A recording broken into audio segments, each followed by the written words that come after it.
All right, three, two, one, and we are back. Welcome back, viewers, to episode 2 of How to Win at Lorcana. I am Greg, and as always, joined by my co-host, Geordie Shaw. Geordie, what is going on, my guy? Not much, my man. Not much. How are you?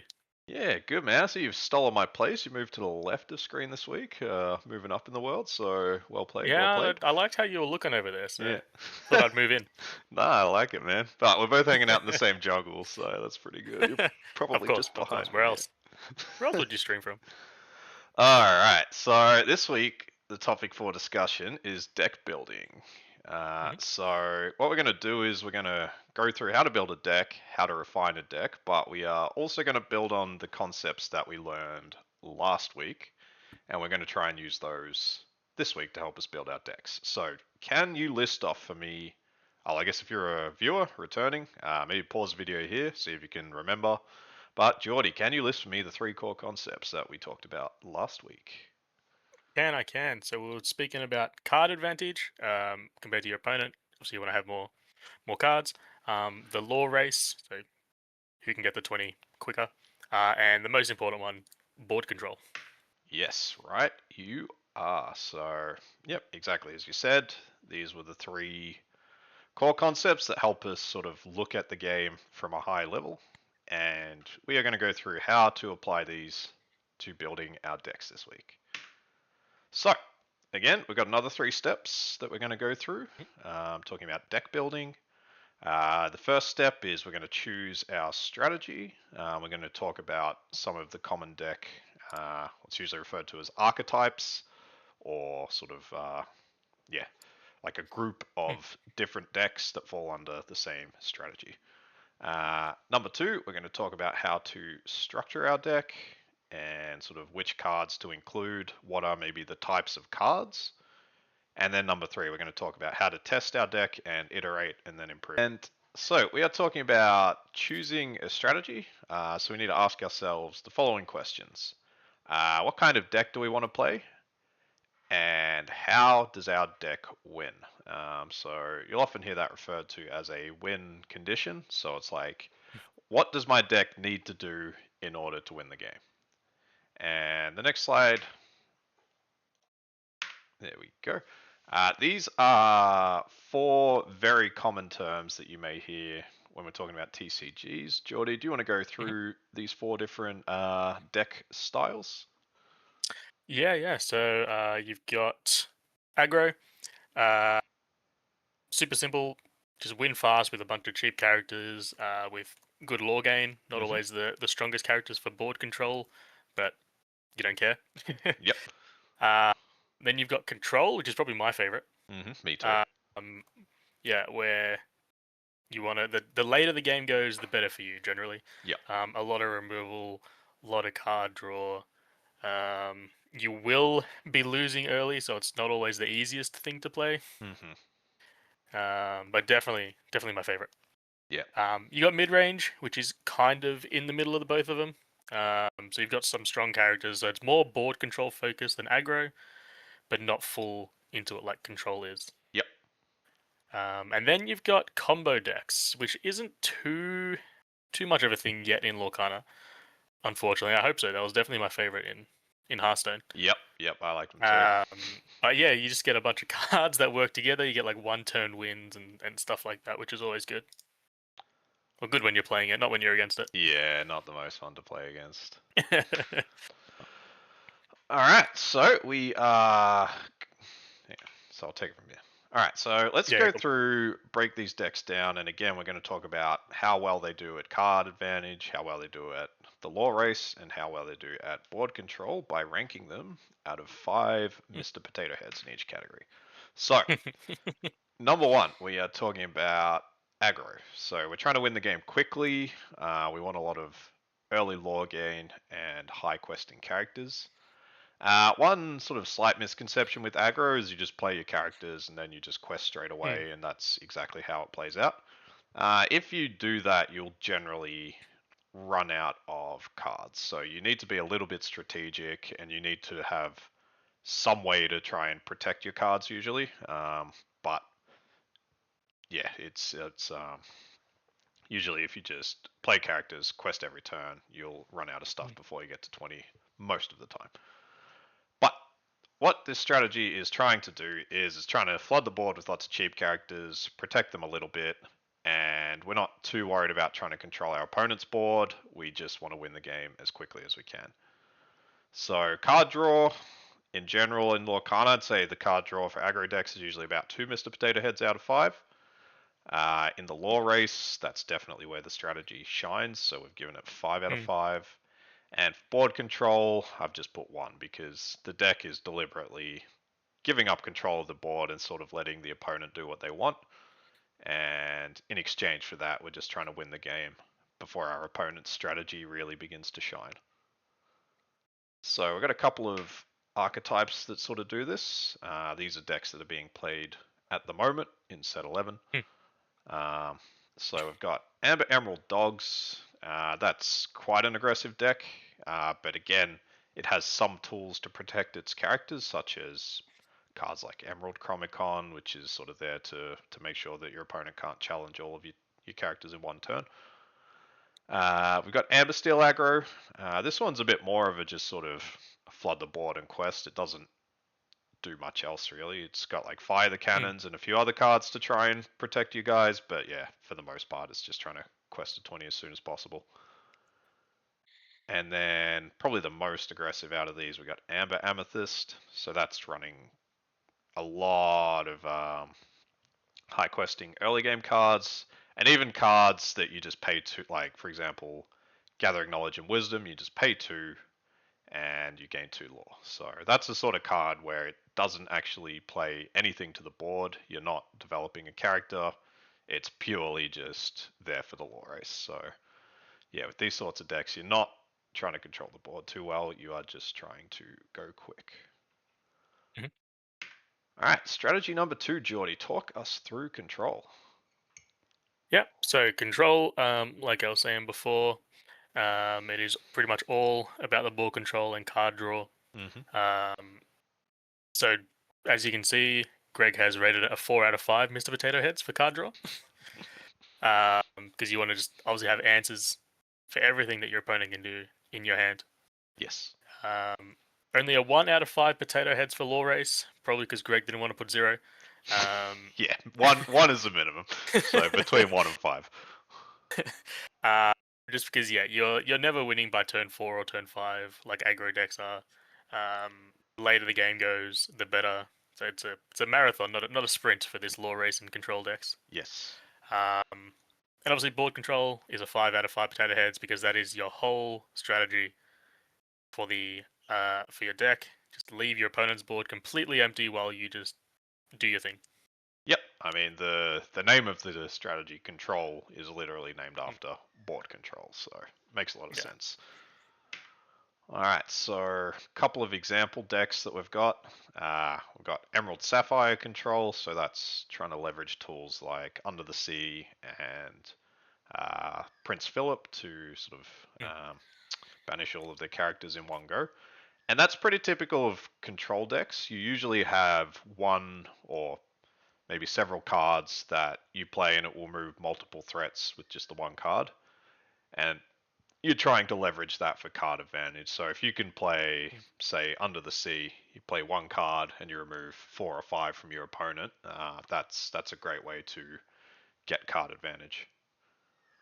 Mhm. Similar to that, we've got Amber Sapphire control. So that's a deck that's kind of popped up this set with one of the new cards that got printed, which is the Raging Storm. So that just banishes all the characters on the board. And again, you play that one card, you might deal with 3 or 4 of your opponent's cards, and that's just a huge card advantage source, as well as Mhm. resetting the board and letting you sort of set up control. And then we've got a couple of the older ones. We've got Amethyst Ruby control, which is not so popular in Infinity, but certainly in like the older formats before rotation. This was a very, very popular deck My back when. favorite deck. Yeah, fantastic Good. deck. That's good. I loved it. Yeah, back I when miss Be I miss the foxes. yeah, Fox was a great control card. Be Prepared was a great control card. So yeah, that had a lot to like in that deck. And then fairly similar to that, Ruby Sapphire was also leveraging Be Prepared to try and get their ink total up Yeah. quickly, reset the board, and then use their bigger cards to win in the later game. Mm. Okay, so moving on to strategy number 3, mid-range. And this is probably one that a lot of beginners have heard the term, but maybe don't totally understand what it means. So, Jordy, do you want to take us through Mm. the mid-range strategy? Yeah. So obviously it gets its name because it's kind of somewhere in the middle of aggro and control. Yes. You want a lot of strong characters, but you still want to control the board, but go a bit quicker than those control decks. Hmm. Uh, yeah, that's pretty much it. Yeah, you just get a lot of strong characters, control the board. Kind of like a big rock paper scissors, right, between mid range, control, and aggro. Yes. Uh, where you got mid range kind of bullying the aggro players. Yep. You have control bullying the mid range players, Yep. and then aggro kind of bullies the control players if they get too greedy. So Yeah, it's that's normally how it plays out. yeah. And if one of these strategies is sort of beating its quote unquote counter, then Mm, that's usually going to be the most popular deck because it's just doing yeah, a lot of things right. yeah. Like the Uh, dogs at the moment. yeah, dogs is very good at the moment for sure. Yeah, one phrase that I was sort of taught when I was learning, if you want to play a strategy, you either want to be one step slower than the deck you're versing, or two steps faster. So what that sort of refers to is if you're, for example, playing a mid-range strategy against an aggressive deck, you want to try and slow the game down. So you want to sort of play efficient cards, make it difficult for your opponent to quest, and then slowly take control back of the board.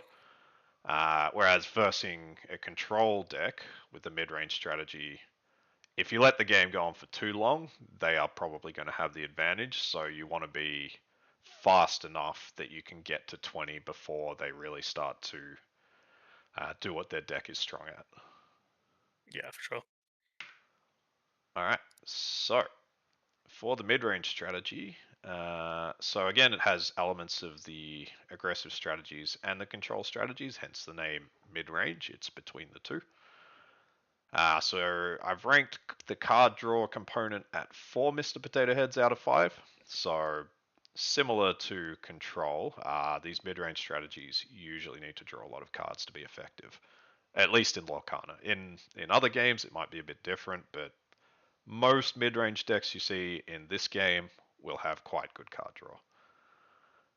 For the lore race, I've given it 2 Mr. Potato Heads. So again, it's usually not super lore race focused for a lot of these decks in Lorcana. I would say they're usually on the slower side, but you still need to be able to win quickly enough before the control decks can really wrestle back control of the game. And then finally on the board control front, I have given it 4 Mr. Potato Heads. So you're controlling the board in different ways to the control strategies usually. The control strategies will usually rely on one or two cards that sort of reset the board and deal with multiple threats. Whereas when we're talking about mid range, you're typically trying to play very sturdy, good sort of defensive characters and win board control that way. And you often play a lot of cards that just deal with one threat. So we might call that single target removal. And yeah, they're cards that usually just deal with one threat at a time. So, some examples of that that are being played very commonly on Lorcana these days. Probably the most common one's been around forever is Amethyst Steel. So you're leveraging the good, powerful card draw in the Amethyst colors, along with the removal package of Steel, songs like Strength of the Raging Fire and other things of that nature. So yeah, you're combining card draw with single target removal. That's exactly what you want in a mid-range deck. We've got Amethyst Ruby mid-range. So that one probably a bit less powerful than Amethyst Steel, but it's doing similar things. It's got less sort of removal cards the way that Steel does, but a lot of these Ruby cards can quest a bit more aggressively. A lot of them have 2 lore, and they also have very high stats too, so they're not easy to Mhm. deal with. And so that's sort of a more character focused strategy of the mid range versus a bit more of an action focus with the steel strategies. And then the last one, a lot of people consider this a control deck, but I don't. I'm not sure where you fall on this one, Geordie, but we've got Amethyst Sapphire or Blurple. Mm. Uh, and that is a strategy that's really trying to get ahead by ramping on turn 2 and then playing a lot of bigger characters a turn before you normally can. So, yeah, where do you fall on that one, Geordie? Is that a control deck or is that Um, mid range? I think it obviously depends on the build. Yeah, I think a lot of the ones I've seen doing better recently are probably a bit more mid-rangey, yeah, just because of the dogs coming out of the woodwork. yeah, They needed a way to quickly deal with them before they got too out of control. Still not always possible, but yeah. yeah, no, I definitely think it's more mid-rangey than it was last set for sure. Yeah, yeah. So you still need to play sturdy characters early and try and get control of the board. And Yeah, then, yeah, against the bigger control decks, you usually need to win by questing for 2 with a lot of characters and winning the yeah. lore race. But Everything like it's, last set, you could skip turn one a lot with Blurple as well. They didn't even play yes, many or any one drops. that's true, So yeah. But yeah, the game has changed, so now, yeah, you mhm, need to be able to go a bit quicker. So that's why it's sort of gone from a more controlling strategy to a more mid-range strategy because it's got a lot more of those lore race elements. yeah, All right, and the final strategy, we're not going to deep dive into this one today because I wouldn't say this is one of the beginner-friendly strategies, but we're talking about combo decks. So usually they have a win condition that like maybe 2 or 3 cards work particularly well together. There was a good one in Lorcana that was kind of popular last set called the Monstro combo deck, where the strategy was you play the Monstro card, and then the next turn you play out a location, and there's a song in your deck, and you can basically win the game in one turn by infinitely replaying that song with the way these different cards interacted. But mm, again, I wouldn't say this is a beginner friendly strategy, so we're not going to dive into that one too much. no, All right, so structuring our deck. So this is talking about how do we build a deck from scratch. So if you're a new player um, or an experienced player, you can mhm, definitely just look up builds online mhm, and sort of get ideas from there. But if you want to build one from scratch and go through the process yourself, this is how I would describe it. So I've said building a deck is like baking a cake. The different card types that go into your deck are like different ingredients, and you need to get the balance right. mhm. And then the last point, we may not get the recipe right the first time. And this is almost always going to be true. You're going to need to build your Yeah, deck, you're going to need to test it, and then you're going to need to iterate. All right, so I have broken card types down into the 5 different types of cards that we might put into our deck. This is trying to keep it as simple as possible. So I've said that type 1 is core cards. So these are cards that your deck absolutely needs to function. And we'll go through this with an example afterwards. Type number 2, we've got draw cards. So these are cards that usually help us accrue card advantage, again tying it back to our principles. mm, Type number 3, lore gain cards. So these are the cards that are going to help us quest to 20 and win the game eventually. Type number 4, control cards. You may also hear some of these referred to as removal, and we'll get into that. And then finally, number 5, I've called these tech cards. So these are usually specific cards that are to deal with strategies that we may have issues. All right, so I've said when you start mm, the deck building process, just keep it very simple. Because in Lorcana you can run a maximum of 4 copies of a card. Just most of the cards in your deck start with 4 ofs. Don't go putting in one of everything, otherwise when you test it's going to be hard to evaluate what's doing well and what's mhm. not. And then from there, once you've built up your starting list, you need to play test and see which cards perform well.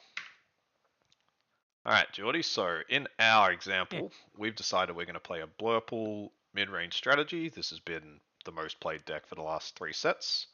So, mhm, mhm. how do we choose our cards?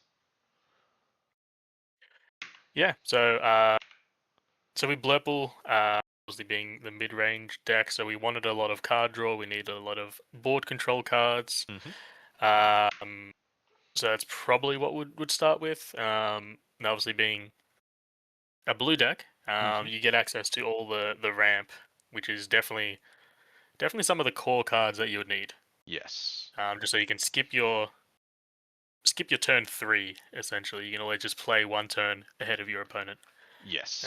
which is super good, super important. Yeah. Yeah, No, and then obviously pack it with a lot of card draw, board control. yep. So on this slide I've brought up, so again, reviewing the mid-range strategy that we saw earlier, we've given card draw is typically at 4 out of 5, so yeah, we need lots of card draw. The law race is at 2 out of 5, so we're not too relying on playing a lot of aggressive high questing stuff early. Hmm. And then for control, as you stated well, 4 out of 5, so we need to pack our deck with lots of control. For sure, for sure. Okay, so starting with type 1, our core cards. So as you said, in our case, we're playing a Sapphire deck, and one of the things that Sapphire likes to do is to ramp on turn 2, so we want to add an additional card to our Inkwell, and that means on our third turn we will have access to 4 ink, and then on our fourth turn we will have access to 5 ink, etc., etc. And then we sort of accrue small advantages by playing bigger stuff one turn ahead, and that is how we get card advantage because we're always playing bigger stuff. We can usually take quite favorable challenges. Hmm. All right, so our 8 total core cards in this strategy. I've put down 4 T-Pose and 4 Sail the Azurite Seas. So yeah, these are just the 8 cards that will help us ramp on turn 2. Hmm. All right, type number 2, draw cards. So yeah, Amethyst in Lorcana is the card draw color. You have so many good options in this particular color. Sapphire's also had some really good card draw in the past, but that's sort of become less part of the identity. So we have chosen 20 total cards. So if I just Hmm. go back a little bit, as we said here, card draw is 4 out of 5, board control is 4 out of 5.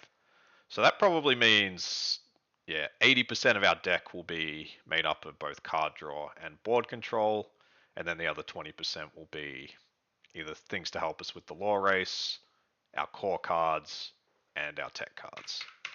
Hmm. So yeah, 20 seems like a lot, but it's actually quite reasonable, a third of our deck being card draw. Hmm. So in our example, I have picked 12 of these very common card draw cards. We've got Genie Wish Fulfilled, we've got Hades Looking for a Deal, and we've got Demona Scourge of the Wyvern Clan. Uh, all of these cards, the turn you play them, will usually draw you cards. So that is a very you'll probably hear the term a card replacing itself. That means if you play a card and it draws you a card, the number of cards in your hand has not changed. It Hmm. has not actually increased the number of cards in your hand. So if I have 3 cards in my hand and I play a genie and draw a card, I still have 3 cards in my hand, but it is very efficient. So that's why we like these sorts of cards. We've chosen 4 of this Junior Woodchuck's Guidebook. This is a very popular option at the moment. You're essentially paying 3 ink to draw 2 cards.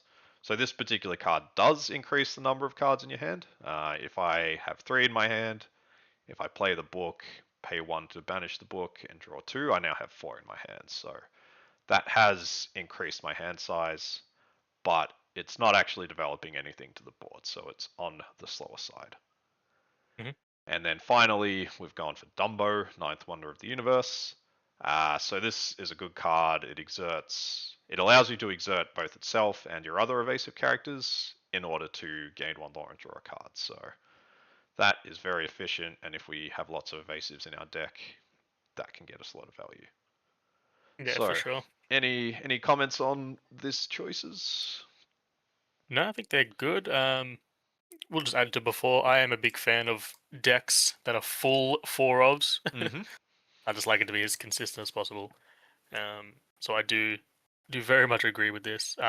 Just an extra thing to add onto the guidebook as well. Is the best thing is you don't need to pay 3 on the same turn. That's true. If you're ending your turn, you have two spare ink with a guidebook in your hand. Like, might as well play it. Yep. Add the extra one whenever you need the card draw. Definitely a lot stronger than it looked Mm. before using it. Yeah, yeah, me too. When I Yeah, saw this card, I was like, this is going to be way too slow. No one's going to play this, that's but what I was thinking. Yeah, it's found its way into a lot of decks. yeah. All right. Type number three, we have Lorgain cards.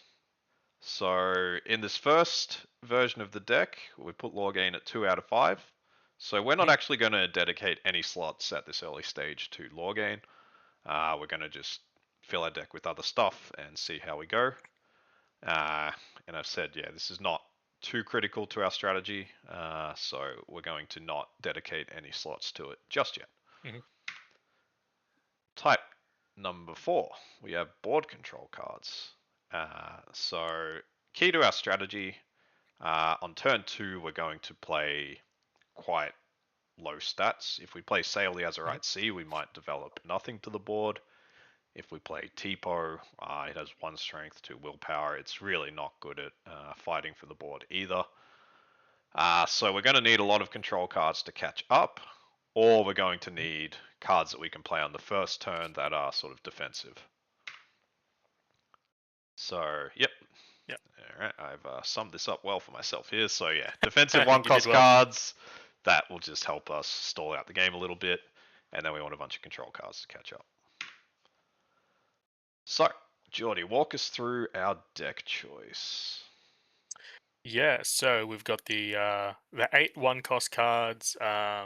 You've gone for 4 of the Rafikis with Challenger +3. Yep. So obviously you can clean up 99% of one drops that your opponent will play. Yes. Um, and then 4 of the Basils with support. So when it quests, it adds its 2 attack to a different character of yours. Yep. Again, just makes the math much easier for you, especially if a lot of your stuff is a bit lower attack, kind of like the Elsa Mm-hmm. and things like that. Yes. You've gone for 4 of my most hated card, the Cheshire Cat. Every time I see this played, I die a little inside. But he's got a cheeky grin Um, on his face, Geordie. He's just having a good that's the time. worst part. He knows how much he annoys me, and he loves it. He does. uh, you've got 4 of the Elsas, so even your opponent's characters that are ready aren't safe. Yep. Uh, 4 of the Hades. I do remember seeing a lot of people trying to cut some of the Hades, which I think is a crazy idea. Mm. Probably the best removal in the game It's very because it efficient. puts it straight into an inkwell. There's no way, almost no way to get it out. And you're And you get a developing pretty a huge decent stack. body Yeah. on the board. Quest for 2. I think people forget that he quests for 2, Mm-hmm. which is crazy. And then yeah, you got the other 4, the other 8 Yep. of the removal cards to again put them straight in the inkwell. You don't have to worry about it. Into the unknown and let it go. So very good board control cards. Yeah. As you said there, Hades quest for 2. We got some 1 cost characters who might be able to quest a bit early in the game. So even though we haven't specifically put in sort of cards that are there for aggressive questing, a lot of our cards like this Hades and the Genie Wish Fulfilled do quest for 2, so we still have a bit of questing power to hopefully go quick enough to beat some of the more controlling strategies. And then finally, we've got a few deck slots left, so we're going to put in some tech cards. So these are usually niche cards to deal with our opponent's strategies. Such as, I've given a few examples here, there's lots of different ones, but yeah, item removal is a common one that's very relevant at the moment.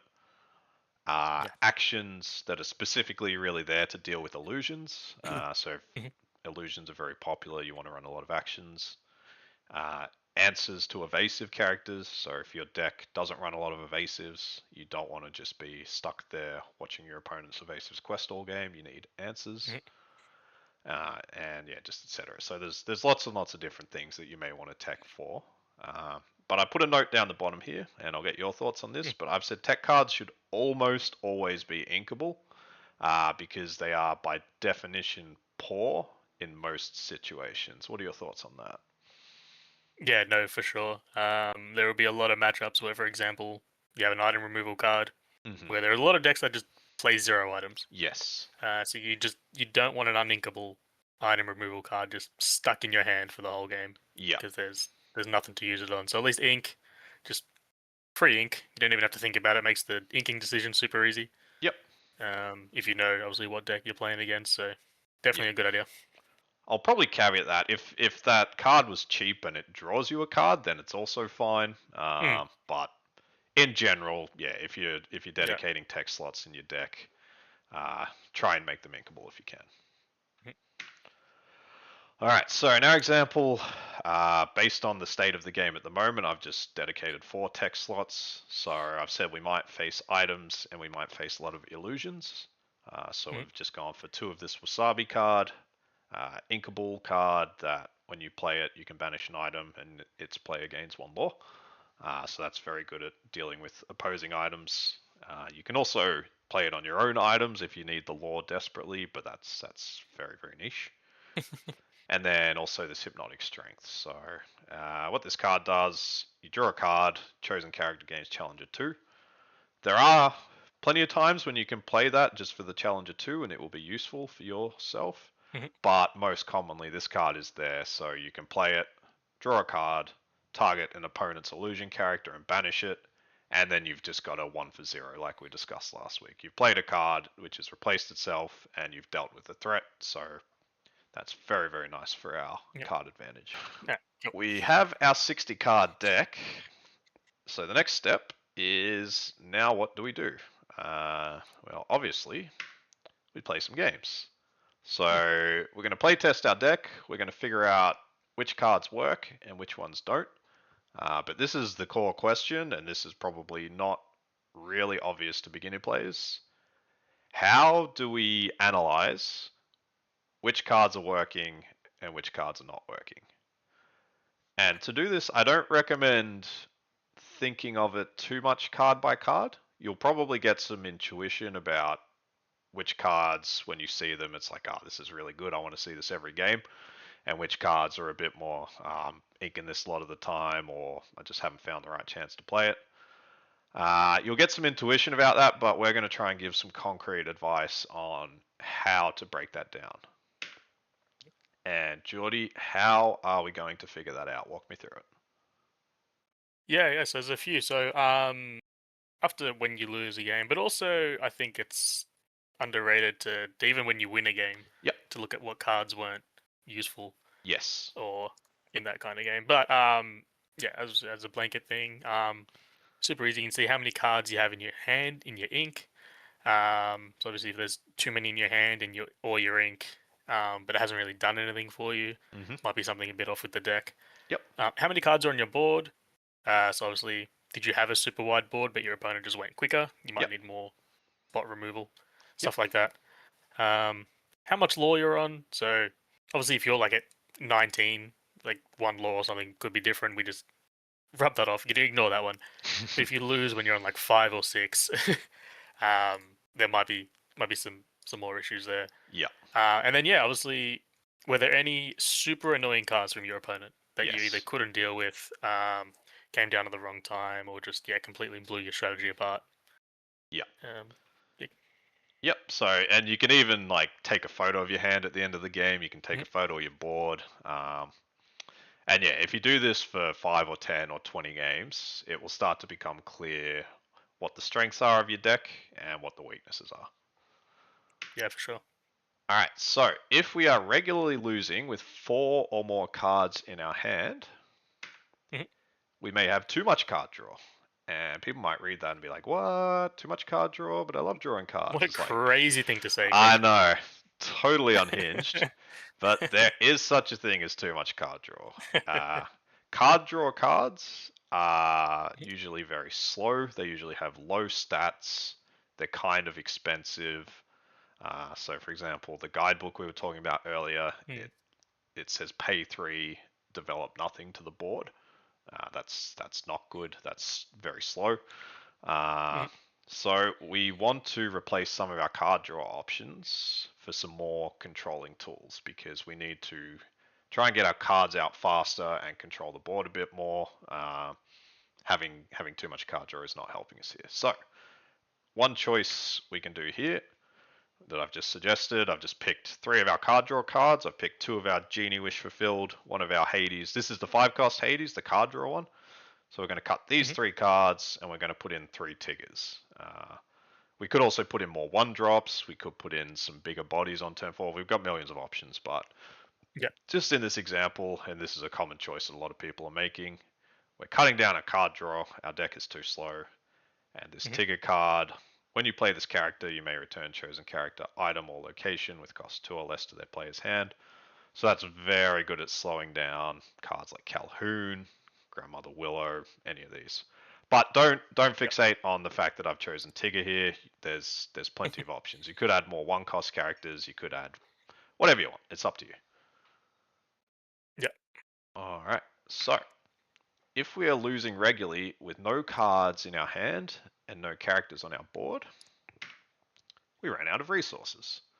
So we may need more card draw, or, and this is an important point, we should have Mhm. stopped inking. I see a lot of new players, especially when they play Sapphire, but they do it in other colors too.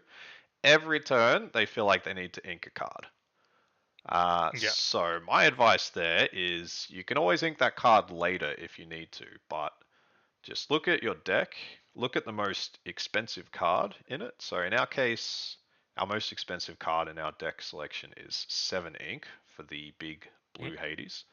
So once we get to 7 ink, every turn after that, and some games you may not even get to 7, but every turn after that, if you're considering inking a card, think to yourself, do I really need to ink this card, or would it do me more good if I actually played it? Even a card like Tipo or Rafiki, these are early game cards. They're not in the deck for the late game, but it's like if you're down to 2 cards in hand, a Tipo and a Rafiki, do I really want to ink this Tipo to play this Rafiki? Why don't I just play them both and just at least get Mhm. some stats on the board? So at some point, Yeah. No, definitely.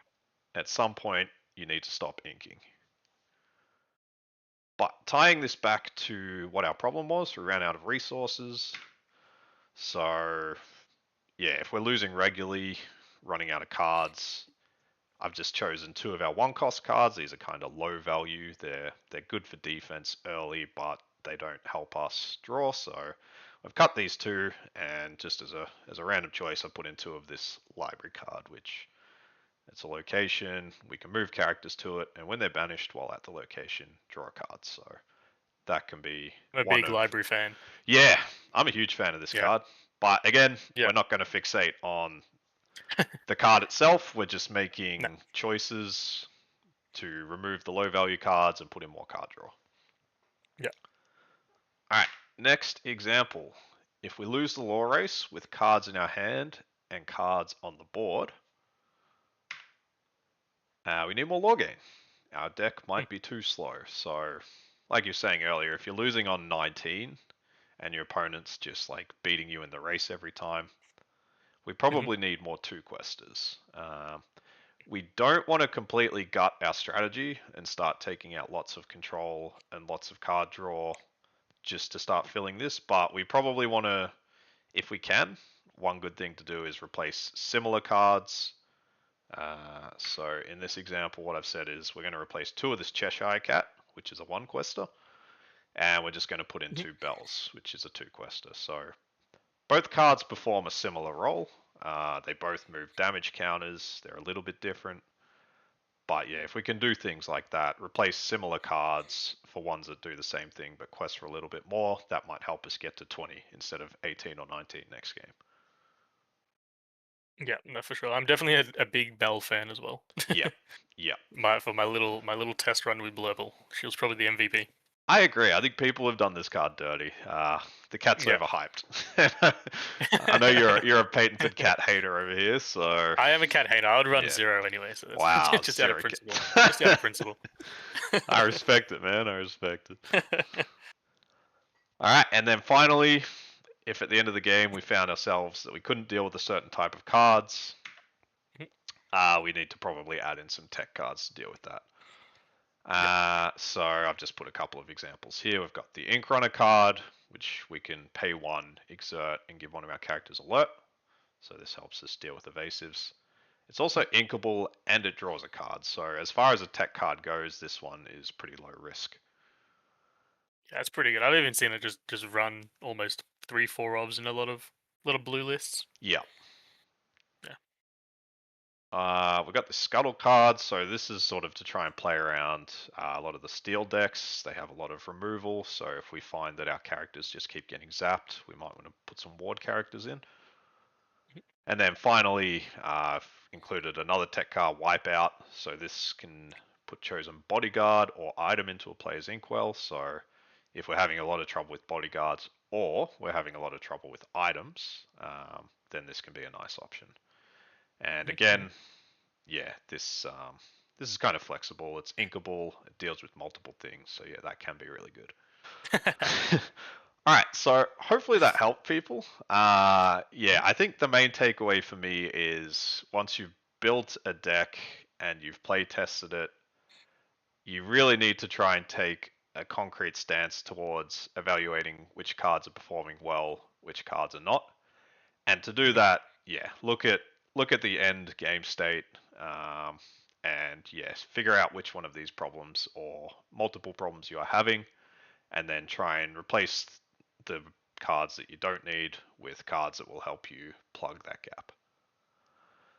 All right, thank you for watching, Definitely. everyone. I will chuck my links in the description for my socials. Geordie, have you got Instagram yet, or you Nah, still nothing since last week, mate. It's alright. still I'll just share yours. still living in the Stone Age over there? If anyone wants to send me a carrier pigeon, that would be fun. Get the can on a string out and give Geordie a call. Yeah, I've gotten really good at reading smoke signals. If anyone wants to send me one of those too, tell me what a good job I've done. Amazing. All right. Well, thanks for your time, Geordie. And yep, thumb up Pleasure. and subscribe on YouTube. And hopefully, we will see our viewers in the next one.